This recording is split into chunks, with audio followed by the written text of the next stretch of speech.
Hey guys, Ernie here and welcome to the Paleo Hiker MD channel. I've always kind of had a thing for remote canister stoves. I like all canister stoves, but the remote canister stoves, inherently, they're a little more powerful. They're just a little bit more fun.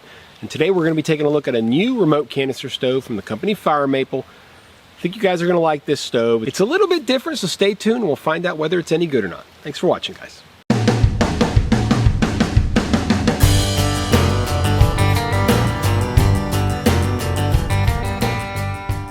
We've talked about the different types of canister stoves multiple times here on the channel, but kind of for completeness, if you're kind of new to stoves, you can have an upright canister stove where you have the gas canister and the stove attaches directly to the top of the canister. So it's just sitting upright there on top of the canister. You can also have a remote canister stove, which is what we have. It's usually a more powerful stove, so it'll have a fuel hose that comes out to the canister, and the canister sits a little separate to the stove itself for safety's sake. And that's the kind of stove that we have today. So let me show you guys what we got. Okay, this is the Fire Maple FMS-125 Pro stove. Comes in this interesting little carrying case. Pretty cool. It's like a molded plastic. Open this up, pop this out. Very quickly about this case. Got an interesting little hole here. If you take a 230 gram canister, pop it on there, you can even pop the bottom on. And it's got a little case for your fuel canister. Now, what's this good for? I don't know. It's kind of cool though, you know? Kind of neat, I would say. You know, obviously you can't hold the canister and the stove in there, but nonetheless, interesting that they would take something, like the carrying case and use it to, I guess, protect your fuel canister. I don't know. Nonetheless, there you go. That's the carrying case. Dimensions folded like this are 7.4 by 3.2. If we unfold it, which is very easy to do,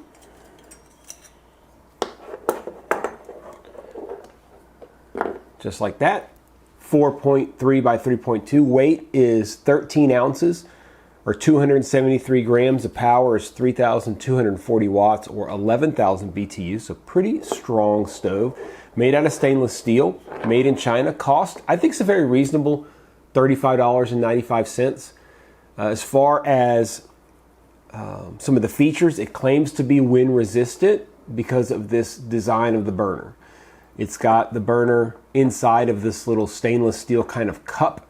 I could tell you guys that this is not going to make a huge difference. We're going to test it against some wind today, but it's not going to make a huge difference.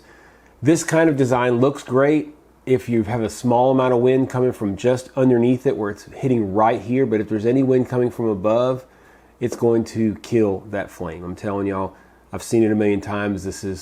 I have reviewed over 200 stoves on this channel, so trust me. It claims a swirl flame. We'll look here in a second. I cannot see a swirl flame. It doesn't mean that it's not a good flame. It's just, it says it's a swirl flame and I don't see it. We'll see if you guys think so. It claims 144 flame ports. This is the first stove that has ever told me exactly how many flame ports there are, which tells me they're trying hard to find things to talk about with this stove. At the end of the day, this is a remote canister stove, right? And it works okay. You guys will see that. It works pretty good. They're working hard on the website to make it sound really special. Swirl flame, 144 flame ports. It does have the anti-slip pot stands, which every manufacturer absolutely loves. I'm not sure how much of a difference the anti-slip makes, but it is universal, so we'll give them that. It does have a piezo igniter, as you can see right here, and you can see the controller here. That controller can be a little bit difficult just because of where it is, but it works very well.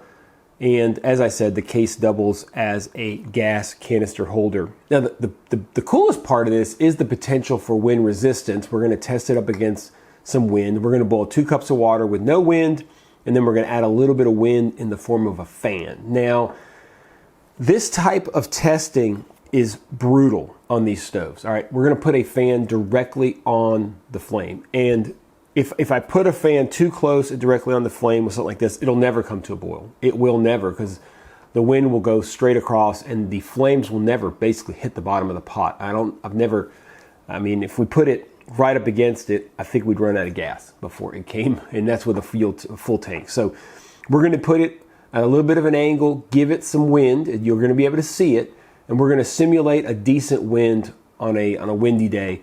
But anything like this, if you overdo it in the wind, it's not gonna work. So what I'm trying to tell you guys is it's important to realize how challenging this type of a scenario is for these stoves.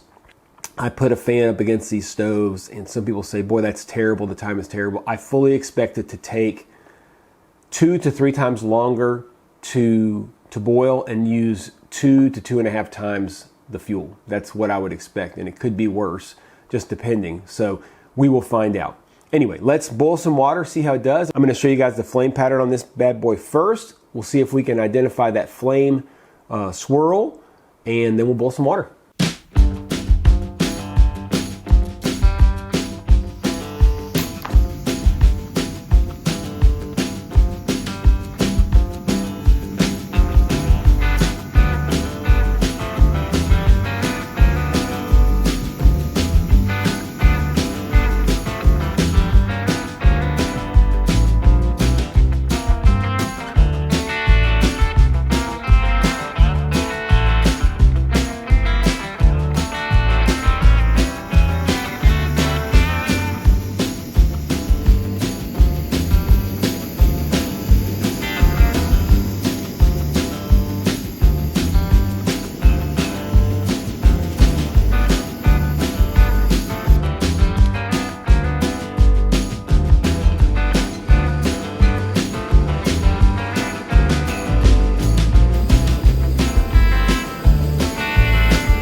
So there's the stove. What do you guys think about it? We're gonna talk pros and cons the way we always do, and we're gonna start with pros. It's got excellent power. As far as weight goes, it's good weight for what you're getting. It's not the lightest stove in the world. It's not designed to be an ultralight upright canister stove. It is a remote canister stove. All of them are gonna be a little heavier, but this one is pretty lightweight for what you're getting. It also has a very nice piezo igniter. I kind of wish it was in a little bit of a different location or just a little bit easier to snap, but it is there, which is a pro. It's got decent wind protection. I wouldn't go so far as to say it's got good wind protection, but I don't know that any of these remote canister stoves really have good wind protection. The price is very reasonable, and it's got a nice carrying case / gas canister holder. I'm not sure, again, why you would want or need the gas canister holder. I think it's cool, but do any of you guys know why you would really need that or want that?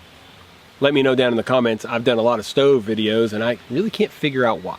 As far as cons go, it really can't use small pots, and I think that's something that I like, the flexibility to use a very small pot or a larger pot. It's kind of a clunky design, which you expect with remote canister stoves. I'm also unsure whether or not you can use propane or not. That's something that I would like to know.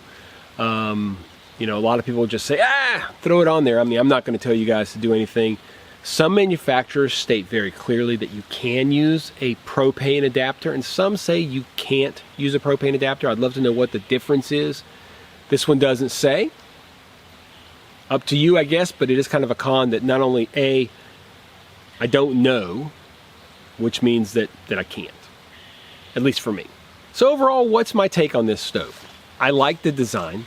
The Pot stands themselves are a little bit flimsy. They could easily get bent if you're not careful. Now, they did provide a very nice carrying case that's very protective to make sure of that. I'm sure that they're saving weight by making the pot stands pretty thin. I could bend them very easily by hand if I wanted to. So it's a give and take. More robust, less bendable pot supports are going to weigh more. So at least they did give us that really nice protective case to protect the low weight version of their stove. I wouldn't mind a slightly longer fuel hose. It is wind resistant, but I certainly would not characterize it as good in the wind because none of these stoves are really gonna be able to withstand a consistent wind. We put these things through a torture test when we put wind on them like this, like I said.